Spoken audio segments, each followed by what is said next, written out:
Hi guys, ये 20 Feb को आइल्स का एग्ज़ाम होने जा रहा है, उसकी मैं प्रेडिक्शन बताने जा रहा हूँ। सबसे पहले बात करें लिसनिंग की, तो लिसनिंग में पार्ट 1 में आपको फिल इन द ब्लैंक्स आ सकते हैं, जैसे फॉर्म कंप्लीशन।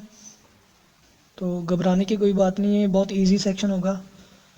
पार्ट 2 में आपको स्मॉल एमसीक्यूज़ और मैप देखने को मिल सकता है, लेकिन ये मैप थोड़ा सा मॉडरेट होगा। ओवरऑल ये पार्ट आपको इजी टू मॉडरेट होगा।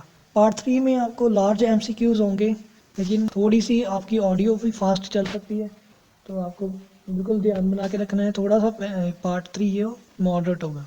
पार्ट 4 में आप फिल इन द ब्लैंक्स और मैचिंग्स आ सकती हैं। इसमें आपको बिल्कुल ध्यान बना के चलना पड़ेगा, क्योंकि इसमें जो ऑडियो होगी बिल्कुल फास्ट चलेगी, तो ये थोड़ा सा मॉडरेट होगा आपको, तो आपको बिल्कुल ध्यान बना के चलना है। ओवरऑल जो आपकी लिसनिंग है वो ईजी टू मॉडरेट आएगी। इसके बाद बात करें रीडिंग की, तो रीडिंग में आपको पैसेज 1 में matchups, choose from the correct options, like which paragraph contains the following information, ऐसे वाले क्वेश्चंस आ सकते हैं। तो ये पैसेज थोड़ा सा इजी टू मॉडरेट होगा। और पैसेज 2 में आपको यस नो नॉट गिवन या ट्रू फॉल्स और लिस्ट ऑफ द हेडिंग्स आपको देखने को मिल सकते हैं। ये भी पैसेज थोड़ा सा इजी टू मॉडरेट होगा। और पैसेज 3 में आपको फिलिप्स, एमसीक्यूज और शॉर्ट क्वेश्चंस ऐसा कुछ मिल सकता है। ये थोड़ा सा ट्रिकी होगा, थोड़ा सा मॉडरेट होगा।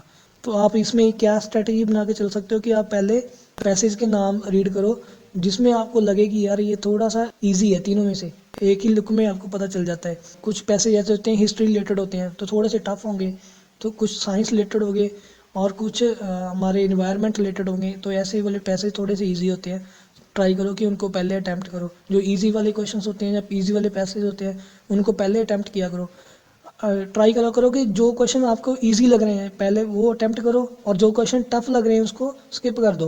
उस पर ज़्यादा टाइम स्पेंड नहीं करना। थोड़ा सा स्किम एंड स्कैन की टेक्निक आपको अपनानी पड़ेगी। तो पैसेज 3 में और लास्ट में आप क्या कर सकते हो, बाद में जब आपके पास 3-4 मिनट बाकी लास्ट में रहते हैं, तो आप गैस वर्क लगा सकते हो और क्वेश्चन कोई भी छोड़ के नहीं आना। ये पैसेज आपका थर्ड पैसेज थोड़ा सा मॉडरेट होगा। ओवरऑल आपकी जो रीडिंग होगी वो इजी टू मॉडरेट होगी। टॉकिंग अबाउट योर राइटिंग में आपको टास्क 1 वो लाइन, बारग्राफ, मैप और टेबल आ सकते हैं। बहुत इजी वाले होंगे, मैक्सिमम आपने उसकी प्रैक्टिस भी की होगी। और टास्क 2 में आप इस बार क्वेश्चंस आपको politics related, health related, education, science, society related आपको क्वेश्चंस आ सकते हैं। बहुत मॉडरेट क्वेश्चंस होंगे।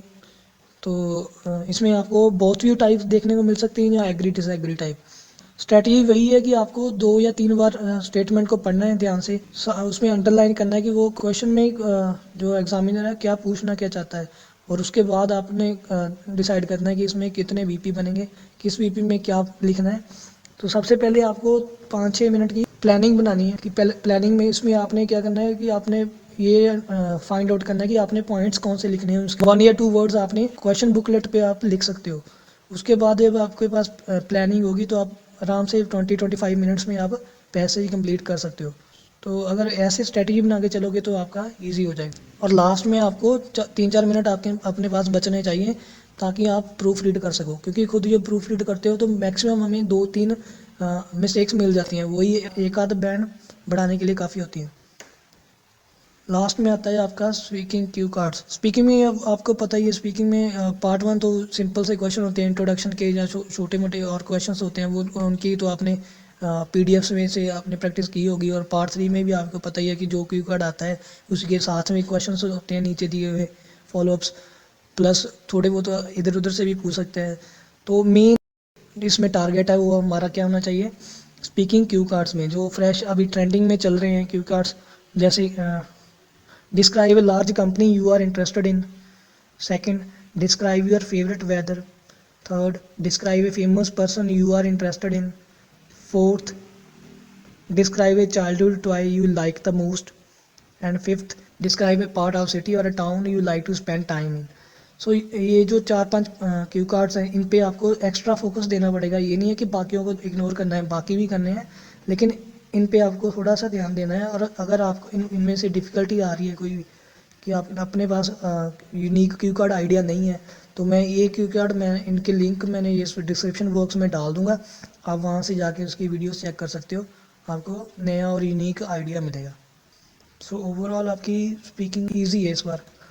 So this is all about IELTS prediction for 20th Feb. Thanks for watching. Here are other 2 videos. You can watch them as well.